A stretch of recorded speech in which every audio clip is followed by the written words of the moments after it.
Hello everyone, welcome back to another episode of Francis Entertainment Center. Last stories today are No Weenies Allowed and Squilliam Returns. Enjoy the video. One day at Goo Lagoon, during their karate match, Sandy dominates SpongeBob like a punching bag with her overwhelming karate skills and sends him flying so far he ends up at a place with a group of strong men waiting in line for something. SpongeBob flies into one of the strong men, who gets angry, thinking SpongeBob is a piece of paper.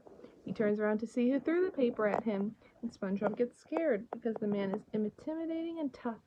SpongeBob covers up by hiding until Sandy comes and he comes out. Sandy comes and asks what they are standing in line for. And the man says they are waiting in line for the Salty Splatoon, the toughest sailor club in Bikini Bottom, which only the toughest fish can get in.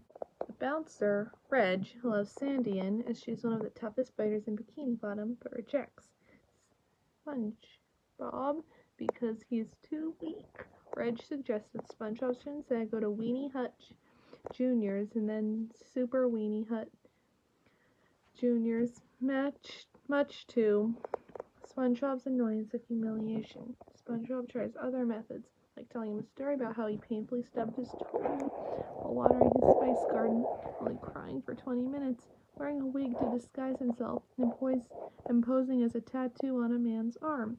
A drifter sponge shows up and Reg thinks it's SpongeBob in a wig. The real SpongeBob shows up with a clown wig, and Reg lets the drifter in.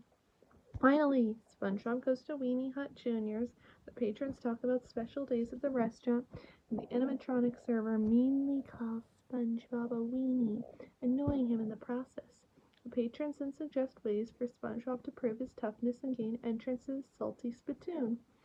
SpongeBob figures the quickest way to do so would be to win a fight. Since he's not very strong, he decides to stage a fight with Patrick.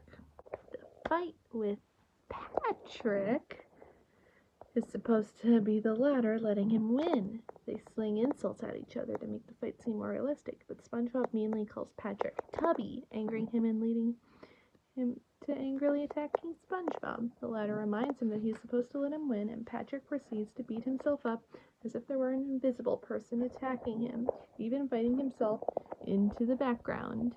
Reg becomes amazed about SpongeBob beating up Patrick without even touching him, and finally allows him to enter the Salty Splatoon. A joyful SpongeBob runs inside the club, but he clumsily slips on an ice cube and accidentally falls. Happens off screen, leaving him injured and putting him in the hospital with Sandy accompanying him. He is initially admitted to the Bikini Bottom Hospital. While talking to the doctor, he refers to his injuries as boo-boos. The doctor suggests that SpongeBob be admitted to Weenie Hut General instead, much to the latter's shock. On his lunch break, Squidward encounters Squilliam Fancyson with a group of his psychophants. Squilliam asks Squidward what he has accomplished since high school. Squidward, panicking of imaging from what Squilliam looks like in his underwear, the human body, tells him that he owns a 5-star restaurant. Squilliam tells Squidward that he and his friends will come to his restaurant tonight, and Squidward is very shocked, frightened, and nervous. He begs Mr. Krabs to let him have control of the Krusty Krab for the day. After Mr. Krab plays a sad song on the world's smallest violin, literally, then he explains that Squilliam is coming. Mr. Krabs accepts because he knows that Squilliam has money and wants to stick it up for his employee. Squidward attempts to train the Krusty Krab crew to turn the establishment into a fancy restaurant, thinking that he is joining the corps. Patrick appears in the restaurant awaiting orders and is given the job of collecting the hats. SpongeBob, who does not know how waiter works yet, is the waiter, and Mr. Krabs, who says that he once served on the SS Gourmet, is the chef. However, things do not go well.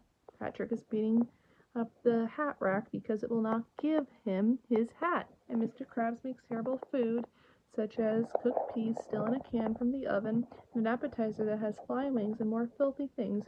Mr. Krabs also says that he only worked as a janitor on the SS Gourmet and was actually the head chef on SS Diarrhea. Lastly, SpongeBob cannot handle the copy of How to Become a Fancy Waiter in Less Than 20 Minutes that Squidward gave him. Squidward tells SpongeBob to clear his mind of everything that doesn't have to do with fine dining and breathing. SpongeBob's mind, which is metaphorically portrayed as an office, is operated by smaller SpongeBobs. Their boss's supervisor tells them that he just got an order. Dump everything that is not about fine dining and breathing. They begin to get rid of all documents which represent SpongeBob's knowledge, till SpongeBob just stares into an empty space in catatonic state. Squidward runs outside and bumps into Squilliam, who's just about to enter. They both go inside and see that the Krusty Krab has been transformed into a very fancy 5-star restaurant. After sending all the customers to their tables, SpongeBob tells Squidward that he did all of this, that he's tied up Patrick and Mr. Krabs in the kitchen as punishment. After his meal, Squilliam admits that he is impressed and asks SpongeBob what his name is.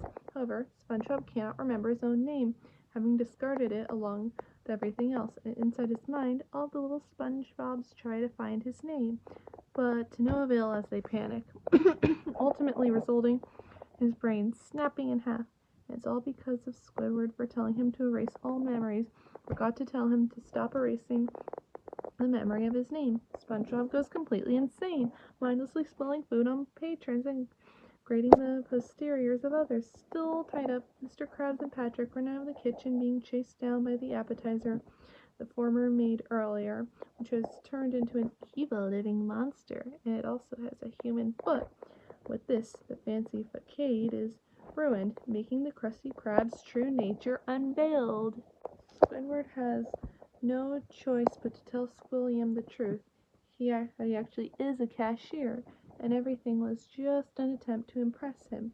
However, Squilliam then confesses that he is also a cashier too, that he lied about being rich to upstage Squidward and beat him.